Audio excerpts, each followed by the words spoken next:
Eu cumprimento a todos com a paz do Senhor Jesus. Dizer a você, prezado amigo, ouvinte, irmãos em Cristo, que está participando conosco, que é motivo de bastante alegria e também grato a Deus por esta oportunidade que Ele tem nos concedido de estarmos falando a respeito de um assunto muito importante. Nesta tarde estaremos falando a respeito das 7 características da igreja nos últimos dias. Eu sei que muitas das vezes é aguçado a curiosidade de muitos que ainda não têm entendimento, mas a palavra de Deus ela é muito clara, quando ela nos convida a estar atento a respeito dos acontecimentos que nós estamos vendo nos últimos dias. Jesus nos prometeu que iria ser assunto ao céu, mas um dia voltaria para buscar a sua igreja, a qual ele comprou com um preço muito grande, muito alto. Muitos perguntam, mas por que esse tempo que o Senhor tem dado para vir buscar a sua igreja? Para que dá tempo da humanidade interagir, da humanidade se reintegrar, e novamente a igreja está formalizada em todos os cantos da terra. Observa que o mundo cresceu de uma tal maneira, e a palavra de Deus também cresceu com o mundo, né? Mas a igreja continua fiel no seu propósito. Vamos estar falando nesta tarde a respeito de 7 características da igreja dos últimos dias. Nós vemos que esse texto sagrado revela a perfeita sintonia entre Jesus e o Espírito Santo. O que Jesus diz às igrejas é confirmado e autenticado pelo Espírito Santo de Deus. Então, os dois fazem um trabalho em conjunto. Nem o Espírito Santo está à frente de Jesus, nem Jesus está à frente do Espírito Santo, mas é confirmado. Todas as mensagens ao qual ele falou. E nesses últimos dias da igreja na terra, o Espírito Santo revela algumas características espirituais que podem ser percebidas na igreja. Dentre muitas características encontradas na igreja do Senhor nesses últimos dias, pode-se destacar pelo menos 7 características importantes. As 7 características da igreja nos últimos dias estão claramente explícitas, né, nas 7 cartas que Cristo enviou, né, às 7 igrejas da Ásia. E a palavra de Deus possui principalmente, né, principais morais e espirituais que servem para moldar o nosso caráter em qualquer época da história. Então vejamos.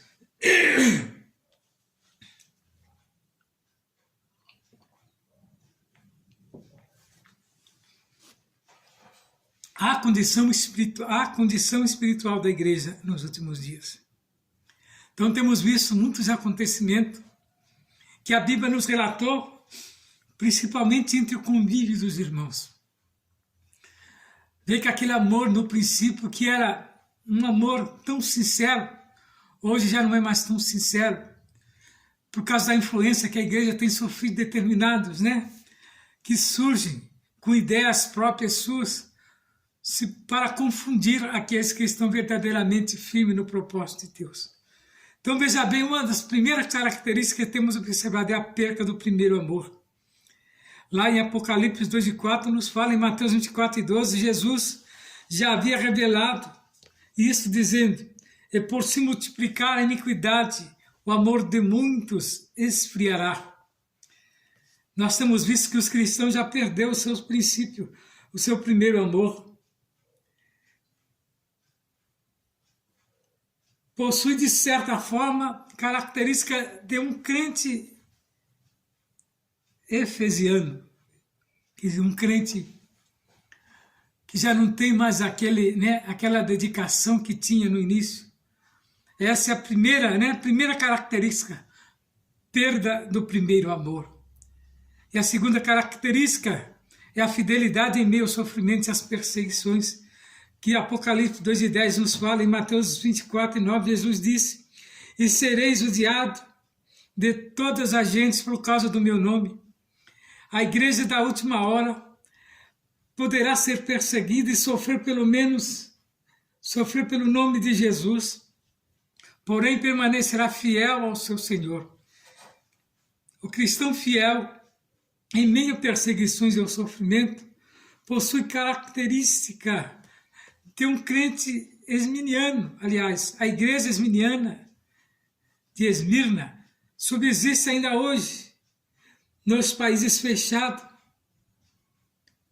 para o evangelho, onde os cristãos são perseguidos e até martirizados. Então você veja que a igreja ela tem a sua fidelidade. Quando é professado o nome de Cristo, Deus guarda mesmo na tribulação, né?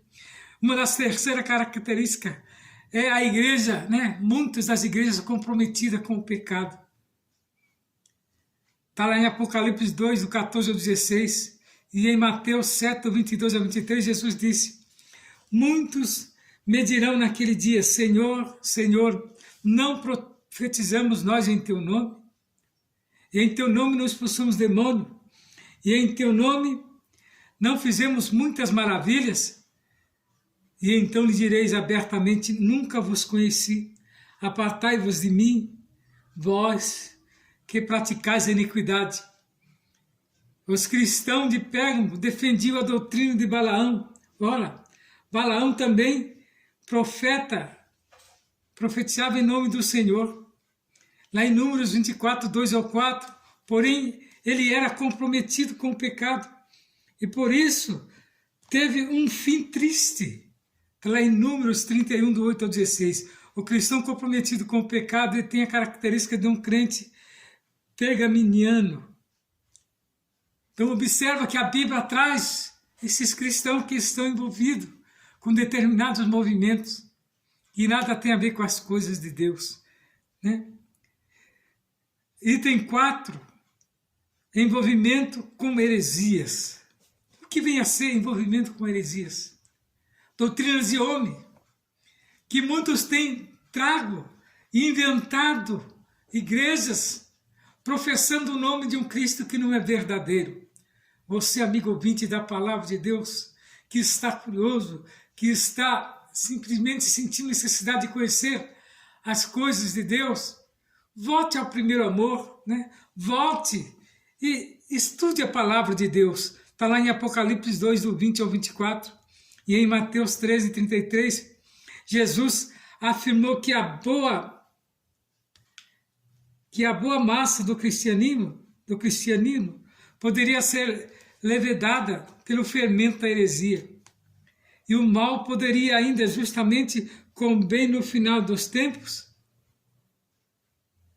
né, tolerar Jezabel na igreja e tolerar o pecado e a heresia dentre as igrejas. O cristão envolvido com a heresia tem a característica de um crente tiatirense, que é aquele crente que praticamente o modernismo se apossou dele e ele não vê mais, né, nada que o mundo pratica que a igreja também não possa praticar. É aquilo que Paulo fala para Timóteo a respeito, né, que viria muitos, né, e se possível enganarias até mesmo os salvos. Nós temos visto muitos entrando por esse caminho, né? 4:1 de Timóteo nos traz lá a respeito desses homens amantes de si mesmo, que com seitas hereges, né, enganaria até, se possível, os salvos. E você, amigo ouvinte da palavra de Deus, você tem prestado atenção nos acontecimentos? Na sua igreja, onde você está, você tem observado determinadas atitudes? Você tem todo o direito de confrontar. Se estiver simplesmente se sentindo que algo de anormal está acontecendo, você tem direito de confrontar para ver se verdadeiramente ali está falando das coisas de Deus. Então, nesta tarde, nós estamos trazendo aqui essas 7 características desta igreja, né? Característica 5.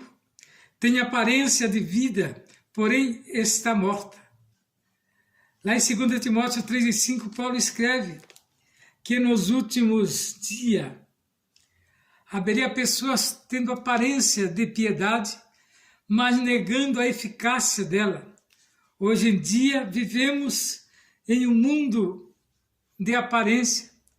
Todas as pessoas se dizem cristãs, porém algumas estão como os cristãos de Sardes. Tem nome de vítimas, mas estão mortos. São os vivos mortos que estão caminhando dentro da igreja. Um cristão vivo morto tem a característica do crente de sárdico. São aqueles que tudo serve. E ainda usam aquele termo, ainda que todos os caminhos levam a Deus. Um termo usado pelo ímpio para tentar justificar as suas falhas e os seus erros.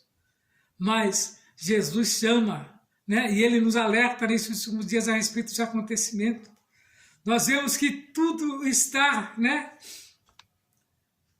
se cumprindo. Tudo está caminhando para o final. E a igreja, ela tem estado, né, nesses momentos mais difíceis, né? E ela tem estado e sobressaído de uma maneira tal que muitos estão confundidos, mas a palavra de Deus ela explica, ela nos dá, né, explicação para nós estarmos atentos a respeito dos acontecimentos que estão por vir. Eu tenho certeza de uma coisa, que a palavra de Deus ela é viva, ela é eficaz e ela é penetrante como espada de dois gumes. Então, mais uma das características, sexta característica, a igreja fiel e perseverante, que é a igreja que está lá em 3:10 ao 11 de Apocalipse. Mesmo em meio à apostasia e o esfriamento espiritual de muitos, haverá sempre um remanescente fiel e perseverante servindo ao Senhor. E Jesus disse lá em Mateus 24:13, mas aqueles que perseverarem até o fim serão salvos. Esse remanescente fiel é que faz parte da igreja das últimas horas, que será arrebatado ao encontro do Senhor nos ares. O cristão fiel e perseverante, ele tem a característica de um crente filadelfino. Filadélfia será a igreja do arrebatamento, pois foi a última igreja das 7 que Jesus falou em perseverar da grande tribulação, a quem falou, né, acerca da sua vinda. Está lá em Apocalipse 10:11. Filadélfia subsiste fiel entre Sardes, a igreja morta. E Laodiceia, a igreja morna. Então observa de que igreja você é. Se é da igreja morna, da igreja morta, ou é da igreja viva que é Filadélfia? Eu convido a você nesta tarde, meu prezado amigo, irmão em Cristo, venha novamente ao primeiro amor e sinta a necessidade de você guardar, né, os princípios cristãos. Você que tem participado do corpo de Cristo indignamente, nesta tarde eu convido a você novamente prestar atenção no princípio que o Senhor quer fazer no seu coração, quer novamente trazer de volta e mostrar a grandeza do seu amor. Então a igreja fiel e perseverante é essa igreja que nós falamos aqui, que é a Filadélfia. Mesmo em meio à apostasia e ao esfriamento, a igreja tem permanecido. Se você faz parte desta igreja, continue firmado nela, pois ela é uma igreja que é uma igreja vitoriosa, né? Então nós vemos bem que tem mais uma característica, a sétima característica: rica materialmente, mas pobre espiritualmente. Esse é o quadro de muitas igrejas nesses últimos dias. Belíssimas catedrais, erguidas, porém mornas, indiferentes. São igrejas ricas e orgulhosas. Entretanto, Jesus diz que esses tipos de cristãos são pobres, coitados, precisam adquirir riquezas espirituais duradouras.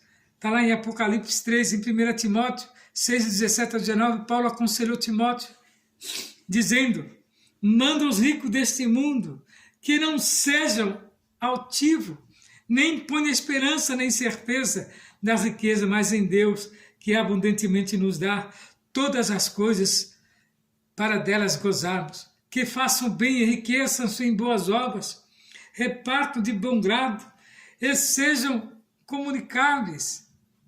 Quem tesourem para si mesmo um bom fundamento para o futuro, para que possam alcançar a vida eterna. Os grandes homens da Bíblia também eram ricos, porém eles colocavam Deus acima das suas riquezas. O cristão rico, materialmente, e pobre espiritualmente, tem a característica de um crente laodiceano. Laodicense. E você quer ser esse tipo de crente? Olhando para o templo suntuoso e achar que ali tem a salvação para a sua alma? Eu lhe digo uma coisa, você pode ser rico, mas se não tiver o amor de Cristo no seu coração, de nada adiantará a riqueza para Deus. Mas nessa tarde, volte ao primeiro amor, não deixe a sua riqueza material influenciar na sua vida espiritual para com Deus.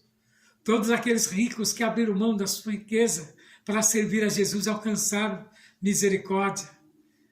Às vezes chegamos em determinados templos, eles ficam apreciando o tamanho do templo, se gloriando, mas esquecem que Jesus não está olhando para o tamanho de templo. Jesus não está olhando para templos suntuosos, onde são adornados todo tipo de riquezas e pedras preciosas, mas ele está adornado, ele está focado naquele templo onde ali se prega a verdade, se prega a palavra, e os crentes verdadeiramente têm um propósito de servir a Jesus. Então, concluindo esse assunto nesta tarde, o próprio Cristo se mostrou realista quanto à natureza espiritual da igreja dos últimos tempos, dizendo: quando, porém, ver o Filho do Homem, porventura, quando vier, pois, o Filho do Homem, porventura, achará fé na terra? Prezado, neste momento que nós estamos aqui, trazendo esta palavra, eu só suplico a Deus que ela vá de encontro ao coração daqueles que precisam ser alcançados pela misericórdia do Senhor. Eu não quero aqui me engrandecer, mas eu só quero simplesmente fazer como o João falou, que ele cresça e eu diminua. Se você pensar desta maneira, o Espírito de Deus trabalhará na sua vida de uma maneira tal que você alcançará a vitória para a sua alma. Nós estamos realmente agradecidos a Deus por ter nos permitido esse momento tão glorioso, que a Bíblia relata que haverá dias que esta palavra não estará mais em nosso meio. E a igreja, sinal que a igreja não estará mais também para receber aqueles necessitados. Mas que nessa tarde, prezado amigo da palavra de Deus, irmãos em Cristo, saiba que Jesus ainda está à porta, ele ainda não veio, mas virá e não tardará, e a Bíblia diz que ele virá como ladrão. Por que essa expressão? É um momento em que ninguém se espera, é um momento em que ninguém está atento, aí virá. Porque o salteador, o ladrão, ele nunca demonstra que está vindo, e nem bate a sua porta, mas ele vem às escondidas. E Jesus fez essa comparação, porque o homem estava tão desatento, chamando a atenção do homem para que ele possa, perceber que Jesus está à porta para buscar um povo seu, zeloso e de boas obras. Se você faz parte desse povo, se você faz parte desta igreja fiel e verdadeira, nessa tarde não rejeite esta oportunidade. Saiba que o Senhor Jesus tem um propósito no seu coração e Ele quer te dar uma oportunidade para que você possa voltar novamente ao primeiro amor, deixar esse esfriamento espiritual, deixar os costumes maus, deixar aquilo que tem te atrapalhado de servir a Ele, voltar novamente ao amor primeiro que nós tínhamos, voltar a louvar a Deus. Eu tenho certeza que esta palavra irá de encontro ao seu coração, pois o Senhor tem nos dado orientação para estarmos falando das tuas grandezas. Nós estamos falando aqui da Igreja Assembleia de Deus em Jardim Silva Teles. Esta igreja fica na Rua José Alexandre Machado, 158. E nós temos culto todas as segundas-feiras, todas as quartas, todas as sextas-feiras, sábado pela manhã, nós temos consagração. Das 9 da manhã às 11 da manhã, estamos orando e agradecendo a Deus. E ao sábado, aos domingos, nós temos culto público com a família. E você é o nosso convidado especial. Venha participar conosco. Eu tenho certeza que esta palavra falará ao seu coração. E que você fique atento a respeito da igreja. Se você estiver em alguma igreja que não tenha características da igreja de Laodiceia, né?